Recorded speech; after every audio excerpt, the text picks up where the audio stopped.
And so, but in the religious world, you can see at least three ways that churches are organized. In the Episcopal system, as he mentions, the word episkopos in Latin became bishop. And so you see churches that are organized around a bishop. And that means that you have, at the individual level, you have an individual who is responsible for the local congregation. And then you have a group of churches, this is the top of 161, called a diocese. And then above that, you often have somebody called an archbishop. And so when the bishops, the guy from each local congregation, come together, they make decisions for the local region, but they answer to somebody who's above them. Now, ultimately, he says the most prominent example we have of this is the Roman Catholic Church. And the Roman Catholic Church is patterned after the Roman Empire government in a certain point in time. And so what this is, you have points at which there are individuals in a group making decisions, but they still consistently answer to one individual above them. And in the Roman Catholic system, that goes all the way up to the Pope. Now, he's got below him the cardinals and so on and so forth. All right? And he gives some other examples. Now, understand we're painting with broad brushes, but one thing that you'll notice about this system of government, if you will, for churches, is that often in this case, the local congregation and the individuals in the local congregation have very little say over who the guy is in their church. So whether you're talking about the Roman Catholic Church, who will send a priest to the local church. The local church doesn't pick him, he gets sent. Or several years ago, I was speaking to a guy I knew in the community, and it doesn't matter what name was on the sign, but their church was getting a new pastor, and the church, the episcopate, whatever they called them, sent someone to them. They didn't get to pick. Now, they might be able to, in some cases, to have a vote of no confidence if the minister has been there for a period of time and they don't want him anymore. But they don't get to pick. Now, this is obviously on our minds because this congregation hopefully will have a new minister before very long. And in the case of the Episcopal system, the local church has no say, pretty much no say. All right. The second system that you see that in the religious world is the Presbyterian system. So we said there's three terms in the New Testament for leader: episkopos, which means overseer; presbyteros, which means older or elder. And in the Presbyterian system, you have a regional body of elders. And in some regards, that's not so different from a regional body of bishops. But in any case, you have a regional body of elders, and then above those, instead of there being an archbishop, you have a synod or a general assembly. That's the bottom of page 162.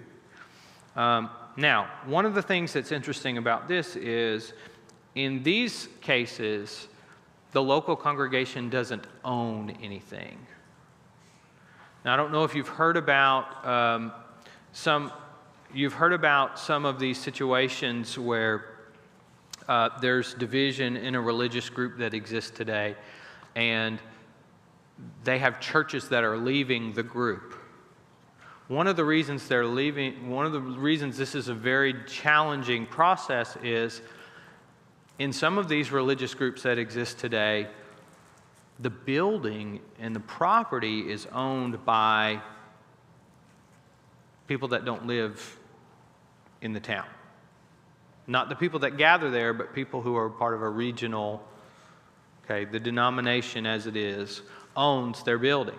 There's been a huge thing in the United Methodist Church for the last decade plus about homosexuality and all of this other stuff, and churches have been trying to leave that denomination. Local congregations have been trying to leave it, but in some cases they can't because they don't have a place to meet, they don't have any funds.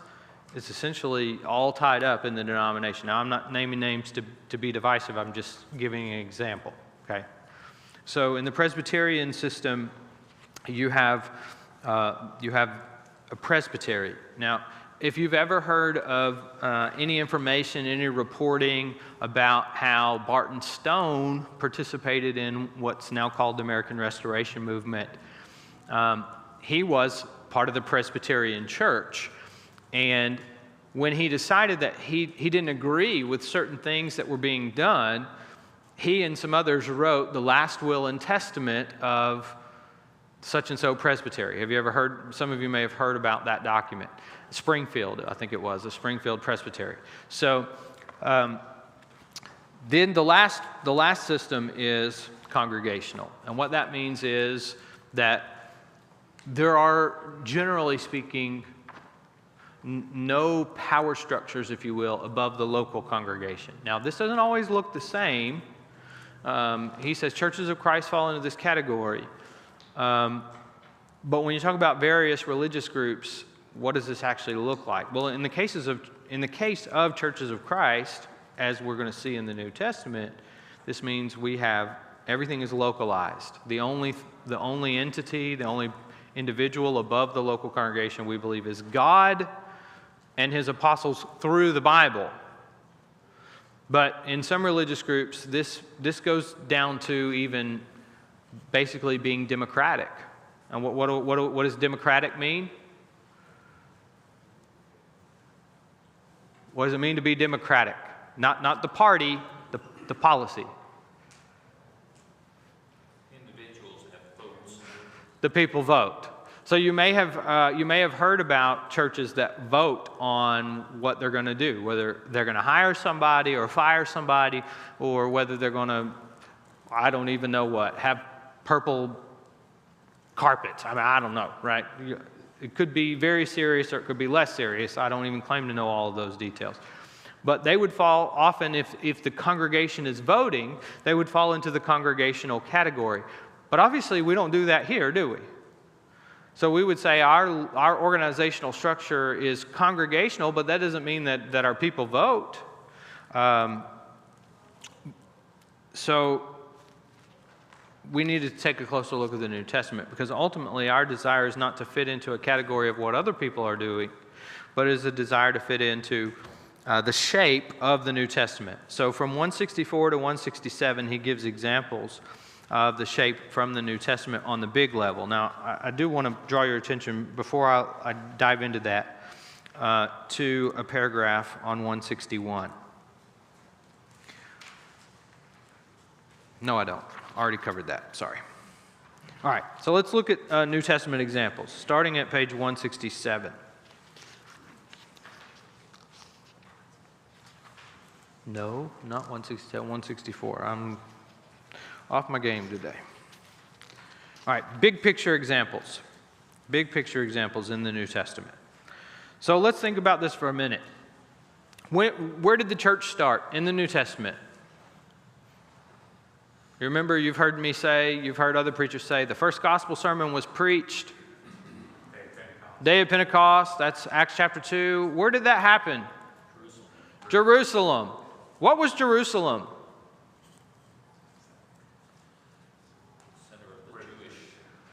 Yeah, the location of the temple, the center of Jewish religion in the New Testament period and before. Okay, so the first Christians were by race, generally, and by religion, certainly. Before they became Christians, they were Jews. Paul says in Romans 1:16, I'm not ashamed of the gospel, for it's the power of God for salvation to everyone who believes, to the Jew first. Not meaning they're more important, but in time, the gospel came to the Jews first, right? And so it's no surprise that the apostles, being Jews, generally settled in Jerusalem.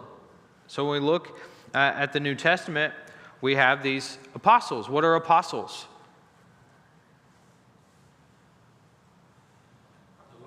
Appointed by Jesus. They were appointed by Jesus. Followers? Ma'am? Messengers, yeah. So they were people who were sent. We might even use the word missionary. That's not in the New Testament, but the idea that Jesus prepared them and then he sent them out. But we see that several of them settled, at least for a time, in Jerusalem. But obviously, we also see that they went out. And they had authority from God. That Acts 1 and 2 shows us that what Jesus had told them, that's recorded in the gospel accounts, that they would have authority, that authority is expressed through the miraculous indwelling of the Holy Spirit on the day of Pentecost.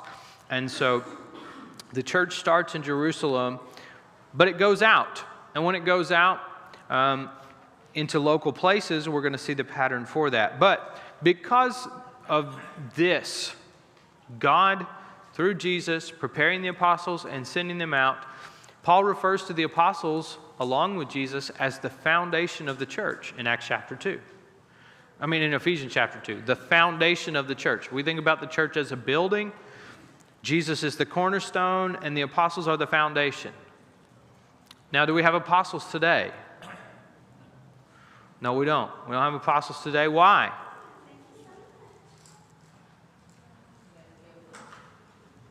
Had to be a witness to Jesus. So in Acts chapter 1, when they have to replace Judas, who hung himself, they have a list of items, and one of those is you had to be alive and see Jesus in the flesh when he was alive.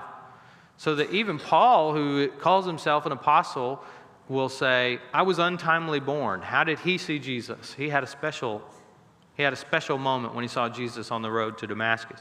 So I say all of that. He doesn't talk about all that in the way that we just talked about it. But I say all of that because this Acts 15 question comes up. You say, well, when we talk about the different ways that the church may be organized, in the New Testament period, were there men above the local congregation? Yes and no, right? There were apostles who were given authority by Jesus to establish what the church would be. But their office was temporary. And so in Acts chapter 15, there's a question that comes up. Gentiles have begun to obey the gospel. They're not Jews. They don't follow the Old Testament law. What are we going to do? And according to Acts chapter 15, the apostles, along with the elders of the Jerusalem church, get together and they write a letter. And they send it to the Gentile Christians. Now, is there a religious body that exists today above the local congregation to address the problems and questions that we may have? Nope. How do we address the problems and questions we may have as a congregation? We look for a letter. We do look for a letter, but where do we look for it? Adam held it up right here. Okay, so we have letters that are written in the New Testament that address the various issues that may come up in a local body of Christ. All right, and so not so different from Acts 15. So now we go into the local congregation. Man, time is just getting away from us. 2 offices in the local congregation. The one is elders, who are also called shepherds and overseers in the New Testament. The clearest example of this is in Acts chapter 20 when Paul meets with the elders from the church in Ephesus, but they're in Miletus because Paul is trying to get somewhere and he can't make a detour into Ephesus, so he says, y'all come to me because I'm in a hurry. And so they meet with him in Miletus, and he says, shepherd the flock of God over which he has made you overseers. So they're called elders. He calls for the elders from the church in Ephesus. He tells them to shepherd, which is the verb form of the noun for shepherd, and he calls them overseers. So in one place, he uses, Luke records this, but Paul is the one saying, he uses all 3 terms, elder, shepherd, and overseer. Same people, 3 different aspects of the work that they're doing. All right. According to 1 Timothy 3, or 2, is it 2 or 3? I always get that chapter mixed up in my mind. They have to meet certain qualifications. And also in Titus chapter 1, we see those qualifications. According to the record in the book of Acts, when Paul would establish congregations, he actually came back on his journey back to Jerusalem. And as he stopped in the congregations he had established, he helped them appoint elders. So there was a period of time for maturity and growth. And then he came back and he appointed. So there were elders in every congregation, the record of Acts tells us. In Philippians 1:1, he addresses the elders and deacons in the congregation in Philippi. And so these elders meet these qualifications. which are laid out. He emphasizes a couple of those. They must be married. They must have faithful children. And again, does this mean a preacher has to be married? No, because in the New Testament, the preacher is not called pastor. The elder, shepherd, overseer is part of the group, and there is a plurality. There must be more than one of men who have leadership responsibility. By the way, the concept of elder, I'm running at light speed, I'm sorry. The concept of elder is not new to the New Testament. There were elders in the Old Testament, and I think this is one reason why elders must be married and have children, because generally the elders were the family men of a community. And so it's following after that pattern, and you see the wisdom of God in that, because men who have led in the home have better understanding how to lead in the church. All right, deacons. The word deacon is used in the New Testament sometimes just to refer to anybody who's doing the work of ministry, but when it refers to men who meet a certain set of qualifications, 1 Timothy 3:8 through 13 and following, then that is what we call a deacon. Okay, that was super fast, but we have 3 minutes. I don't know where that time went. I looked up and it went from 30 after to 42 after.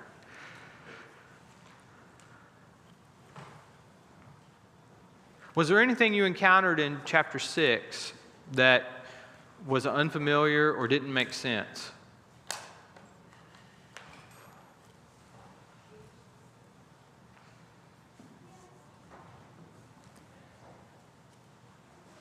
Do we understand that one of the things that he's driving home near the end of this book is you can look at all of this and say, this is not a system that people came up with.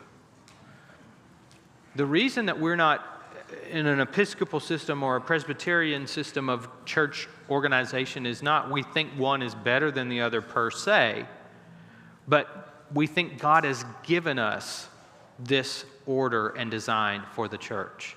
Remember what Paul said to the Corinthians in 1 Corinthians chapter 3.